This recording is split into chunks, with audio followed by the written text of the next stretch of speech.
네, 법무부 장관님, 네. 그 범죄수익은리규제법 이 개정을 위해서 힘 많이 써주셔서 감사드립니다. 저희 뭐 의원님들께 깊은 감사를 드리겠습니다. 예, 네. 법무부 덕분에 이게 입법 성사를 이제 앞두게 된 것 같습니다.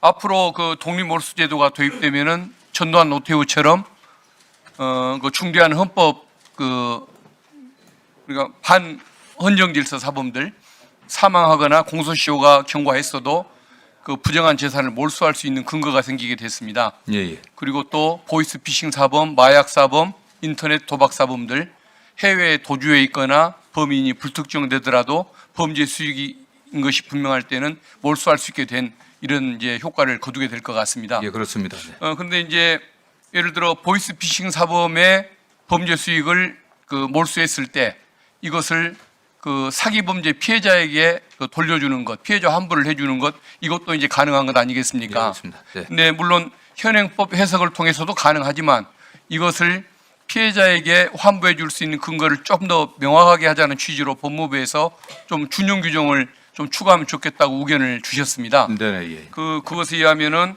그 23조 여기에 준용 규정을 두고 부패재산 몰수법 6조를 준용하여 피해자에게 환부하게 하자 이런 내용으로 법무부에서 의견을 예, 줬는데 그럼 이게 맞습니까? 명확해집니다. 네. 예, 그러면 그 내용을 좀 추가하도록 위원장님 건의를 드리겠습니다.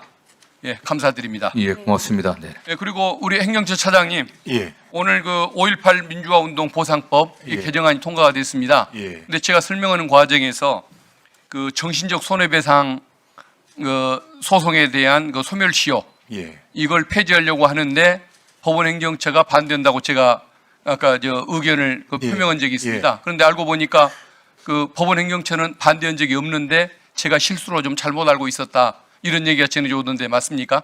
예. 그 말씀드릴 기회를 주셔서 감사합니다. 예. 법원행정처 의견은 그 주관석 기산점에 관한 부분에 관해서 헌재에서 판단에 합리적 이유가 없는지 판단 기준을 삼고 있기 때문에 그에 관해서 의회에서 검토를 하셔서 입법으로 하실 것인지 결정해 달라는 그런 의견, 결코 반대 의견을 내신 것 예. 같습니다. 그러면 이미 이제 통과는 됐는데 어쨌든 반대하지 않으셨다고 하니까 오히려 예. 다행이고 예. 감사드립니다. 예. 예, 이상입니다. 예, 수고하셨습니다. 그러면 이 독립몰수라고 하는 독립이 뭡니까? 뭐 그 몰수 원래는 이제 몰수가 부과형인데요. 예, 물론 뭐 현행 그 형법 해석상 그 이것만 몰수만 다시 할 수도 있겠지만 이걸 그냥 독자적으로 본형형과 별도로 몰수형을 할 수 있다는 그런 의미의 독립이란 말을 붙인 것 같습니다. 보이스피싱 범이 있는데 보이스피싱 범죄가 확실하다. 보이스피싱 범죄자는 아직 잡지 못했지만 그 범죄 수익은 몰수할 수 있다. 이런 내용이신 거죠? 네, 위원장님 뭐 정확한 해석이십니다. 네. 예, 그래서 요 내용을 이제 국민들께 잘 모르셔서 오늘 되게 중요한 내용입니다. 되게 민생 입법이고 보이스피싱도 당했는데 해외에 있어서 소용없어요. 이렇게 항상 얘기하거든요, 경찰들이. 그래서 코리안 데스크를 만드셔서 해외에 나가서 잡아오기도 하셨고 이번에 캄보디아도 그렇고 곳곳에서 잡아오시는데 꼭 그렇게 해주시면 좋겠고요. 그리고 그들을 아직 잡아오기 전이라도 이 돈 같은 게 확보가 된다면 범죄 수익이 이걸 피해자들에게 돌려줄 수 있는 환부의 원칙도 같이 들어갔다 이 말씀이신 것 같아서 아주 법으로서는 국민에게는 지금 너무 많이 일어나고 있는 내용인데 적절하게 잘 만든 내용이고 이 중점 법안이기도 하고 이런데 꼭 국민들에게 피해 다시 보상됩니다라고 하는 모습 법안이지요. 예, 어떤 뭐 여야 법사위원님들께 진심으로 감사드리겠습니다. 예, 여야 법사위원님들이 다 이거는 합의하셨습니다. 그래서 예, 민생의 법안이고 제가 사실 아는 어머님이 갑자기 돌아가셨길래 왜 그랬냐 그랬더니 보이스피싱 2천만 원을 당하고 내가 바보야 이러다가 오히려 자기 그 혈관이 터져서 돌아가셨다는 거예요. 그러니까 이 보이스피싱이 그냥 돈 잃는 걸 떠나서 사람 목숨도 잃고 가족도 잃고 가족도 아니 그걸 왜 쏘가 이러고 서로 싸우고 이런다는 겁니다. 그래서 이럴 때 꼭 범인도 잡아주시고 그 전에 돈은 먼저 몰수도 해주시고 몰수한 건 피해자에게 돌려도 주시고 그러는 계기가 되면 좋겠습니다. 예, 감사합니다. 네. 감사합니다. 다음은 김동화 위원님 토론해 주십시오. 네, 장관님. 조작 기소 국조특위 잘 보고받고 계시죠? 예, 그렇습니다. 네, 항상 문제가 되는 남욱, 유동규, 이화영, 김성태, 방용철, 안보수 등등 다 검찰에 협조했다라는 의심을 받고 있는 자들입니다. 검찰 수사 당시 이 사람들에 대한 공통점이 무엇인지 아십니까? 말씀해 주시면 좋겠습니다. 바로 다 먼저 구속돼 있던 피의자 피고인들입니다.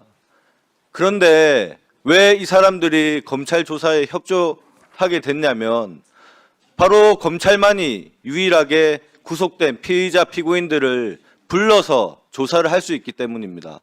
경찰 같은 경우에는 그 구치소에 직접 찾아가서 조사를 하는데 검찰만이 법의 명시적인 권한도 없음에도 불구하고 이 사람들을 불러서 구속된 피의자들을 불러서 대기시키고 조사하고 100번 이상 부르고 그런 식으로 조사를 이어가서 다 검찰에 협조하게 만든 거지 않습니까?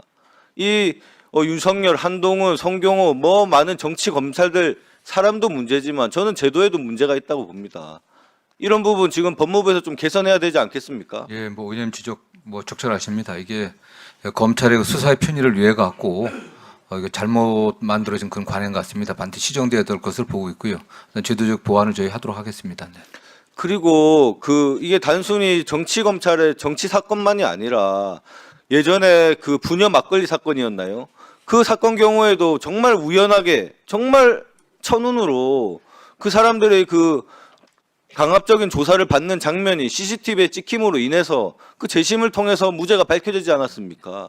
이런 부분도 좀 투명하게 항상 모든 조사를 녹화를 하든지 아니면 구치소에 가서 조사하는 경우 그 구치소 조사 장소에 영상 녹화 장치를 설치하는 등 정말 다양한 방식으로 이렇게 검찰의 수사권을 수사권을 없애는 이런 개혁이 아니더라도 충분히 제도적으로 막을 수 있는 방안이 있었다라고 저는 생각됩니다. 네. 그런 부분에서 법무부가 너무 소극적으로 대응해왔던 게 아닌가 이런 생각 들고 매우 늦었지만 지금이라도 제도 개선에 앞장서 주시기를 부탁드리겠습니다. 예, 어쨌든 공소청, 중수청에 분리되면서 향후 수사 관행에 있어서도 또 획기적인 혁신적인 변화가 있어야 될 것을 보고 있고요. 의원님이 지적하신 그런 점들도 반영될 수 있도록 저희도 노력하겠습니다. 네. 네. 그리고 우리 기우종 대행님, 네. 제가 조작 기소 국조특위를 하면서 검사들이 하는 모든 얘기가 이겁니다. 법원에 적법한 영장을 받았다. 법원에서 청구한 영장이다. 법원에서 심리를 마쳤다. 남욱, 유동규, 구치소에 이미 구속되어 있는 피의자에 대한 체포영장을 받아서 구치감이라는 곳에 2박 3일간 구속됐습니다. 그 영장 법원이 발부한 겁니다. 구치소에 물어보니까 구치소장께서 본인이 근무하는 동안 구치감에서 2박 3일 피의자가 지낸 적 한 번도 본 적이 없다고 합니다. 그런 영장을 법원에서 이렇게 검찰 수사에 편하게 발부하는 게 이거 맞습니까? 국민들은 법원을 제대로 판단하는 심판관이 아니라 검찰의 협조자, 부역자로 생각하고 있습니다. 이런 부분 제도 개선해야 되는 거 아닙니까? 그리고 이미 구속돼서 구치소에서 지금 신병이 확보된 피의자에 대해서 그 왜 체포영장을 발부해 줍니까? 아니 본인이 진술 거부하고 출석 거부하면 진술 거부권이라는 권리를 행사하는 건데 그 사람들을 굳이 체포해서 데리고 와서 체포영장을 발부해서 데리고 온다는 것은 검찰이 그 사람들 불러다가 압박하는 것 말고는 뭐가 더 있습니까? 결국은 진술 거부하고 출석 거부하던 사람들을 불러서 진술하게 만든 거지 않습니까? 그 진술하게 만드는 과정에서 회유와 압박, 겁박과 2박 3일간 구치감에서 사람이 살 수 없는 그 공간에서 잠을 재우고 이런 법원에서 체포영장 발부 관행 바꿔야 되지 않겠습니까? 어떻게 생각하십니까? 예, 신체의 자유나 재산권에 관해서 제한이 되는 구속영장이나 압수수색 영장은 더욱 신중하고 무겁게 생각하고 발부해야 한다고 생각을 합니다. 근데 법원에서 실질적인 개선 노력이 있습니까?